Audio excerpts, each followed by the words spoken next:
Você acha que, por exemplo, pra galera que tá assistindo a gente aqui, cadeira extensora é um exercício que pode ser substituído no treino da musculação? Ou é um exercício essencial? O que é a sua opinião sobre Na isso? minha opinião, é essencial e talvez único, né? Pensando, aliás, o pessoal fala tanto de agachamento, leg press, fundo para quadríceps. O melhor exercício direcionado ao quadríceps é a cadeira extensora. Porque é o único exercício que você consegue ter uma hipertrofia significativa dos 4 músculos do quadríceps, né? Isso, logicamente, sem falar em variações anatômicas, né, Jonato? Daí entra um monte de outras cabeças ali no meio da história. Mas eu vou falar dos 4 principais.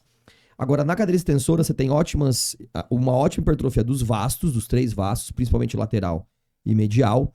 E você tem uma hipertrofia significativa do reto femoral, que costuma ser o dobro, de acordo com as evidências que nós temos até o dia de hoje. Então, o melhor exercício pensando em quadríceps isolado é a cadeira extensora. E aí você tem a flexão nórdica reversa, que consegue também atingir bem o reto femoral. E aí, por que a gente fala tanto do reto femoral? Porque os exercícios multiarticulares, normalmente, eles não hipertrofiam este músculo de maneira significativa, tá? Agora, tem uma abordagem que o Thiago Trindade deu no Encontro Nacional de Força que me chamou a atenção. O Thiago falou, por que a gente não começa a dar atenção também no afundo para o membro que está atrás? Uhum. Porque o membro que está atrás, ele está... Flexo-extensão. Exato, ele está estendido, o membro que está atrás. Você faz flexo-extensão só do joelho. O quadril está estendido. Então você tem no membro de trás uma atividade de reto femoral que deve ser enorme. Então, pensando em hipertrofia do reto femoral, talvez o afundo também seja um bom exercício, mas não no membro que está à frente, talvez no membro que esteja atrás. Sim, sim. E aí muda completamente a prescrição, inclusive deste exercício. Você pode pensar o afundo agora com mais de uma ideia. Pensa-se muito no afundo hoje, pensando em glúteo também, que é projetar o tronco mais para frente, aquelas ideias, ou dar mais amplitude de movimento para o quadril, e pouco se pensa para o membro que está atrás. Né? O Jonato, por exemplo, faz um afundo que é bem afastado. Pô, imagina esse afundo muito afastado, o quanto que esse reto femoral exigido. Eu sinto o reto femoral nesse movimento. Krause, tem um paper, esse paper é muito louco, cara. É o seguinte, você deve lembrar dele. Ele é lá do grupo do pessoal da USP. Eles fizeram o seguinte, eles fizeram só agachamento e o outro grupo fez variação de exercício, sempre com o mesmo volume, começando em 6 séries e terminando em 12, se eu não estou muito enganado.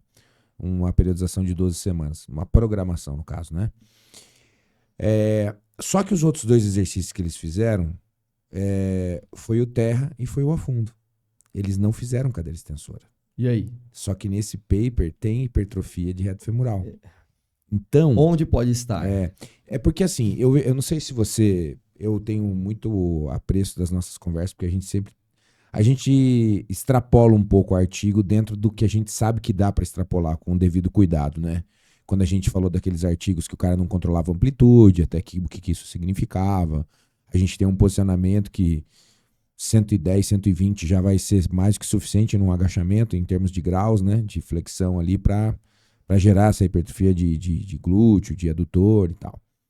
E nesse paper ele mostra isso. Ele mostra que no grupo só agachamento, com o mesmo volume de séries, não teve hipertrofia de reto femoral. E nesse grupo que teve a variação... Teve. Só que a variação não incluiu cadeira extensora. A variação incluiu o terra, que a gente sabe que não é muito bom para isso também, e o famoso lunge. Ele coloca lá, lunge. O lunge, por sinal, entrou só na última fase. Ele fez...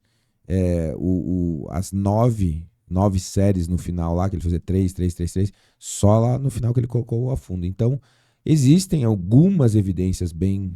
Sugerindo, né? E aí eu já aproveito e te pergunto, né? Já que existe essa evidência do estiramento, a gente sabe que treinar o músculo mais alongado parece também, não melhor, mas parece também ser interessante para hipertrofia. O que você acha das variações do tronco na cadeira extensora, colocando o encosto mais para trás? Como você vê isso? Aquele trabalho que foi publicado, não vou lembrar o nome do autor agora. Não sei se você lembra o nome do autor. É o da ressonância, né? O isso. Recente agora. Eles avaliaram a questão do inchaço, né? Do pump. E aí teve um pump mais proximal.